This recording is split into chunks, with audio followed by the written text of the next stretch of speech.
Hi friends, welcome back to our channel. நம்ம சேனலை மறக்காமல் லைக் சப்ஸ்கிரைப் பண்ணிக்கோங்க. நாளைக்கான ப்ரோமோவில் என்ன நடக்குது பார்த்தீங்கன்னா, மீனாட்சி தீபாவோட ரூமுக்கு போயிட்டு தாலி தேடிட்டு இருப்பாங்க. ஆனால் தாலி பார்த்தீங்கன்னா எந்த இடத்துலையுமே இருக்காது.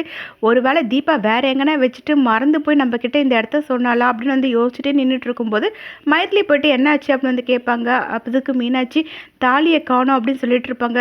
சரி, நம்ம இங்கேயே நின்று பேசிகிட்டு இருந்தால் என்ன பண்ணுறது, கீழே வேற ஐயர் நேரம் ஆயிடுச்சுன்னு சொல்லிட்டு இருக்காரு, நம்ம கீழே போகலாம், அதுக்கப்புறம் என்ன பண்ணுறதுன்றத பார்த்துக்கலாம் அப்படின்னு வந்து சொல்லிட்டு 2 பேருமே கீழே இறங்கி வருவாங்க. அப்போ ஐயர் வந்துட்டு, என்னம்மா இன்னும் இவ்வளோ நேரம் வேஸ்ட் பண்ணிட்டு இருக்கீங்க, முகூர்த்த நேரம் வேற நெருங்கிட்டு இருக்கு, சீக்கிரமாக தாலியை கொடுங்க அப்படின்னு வந்து சொல்லி கேட்பாரு. அதுக்கு பார்த்தீங்கன்னா மீனாட்சி தாலியை காணும் அப்படின்னு சொல்லுவாங்க. அதை கேட்ட எல்லாருமே ஷாக்காகி பார்த்துட்டு இருப்பாங்க. என்னது தாலியை காணுமா, அப்போ கல்யாணம் எப்படி நடக்கும் அப்படின்னு வந்துட்டு எல்லாருமே கேட்டுட்டு இருப்பாங்க. ஜானகிக்கும் பார்த்தீங்கன்னா அந்த ஜோஷியர் சொன்னதை நினச்சி பார்த்து அப்படியே பயந்துட்டு இருப்பாங்க. அப்போ மைத்லி வந்துட்டு, இந்த தாலி எங்கே இருக்குன்றது எனக்கு தெரியும் அப்படின்வாங்க.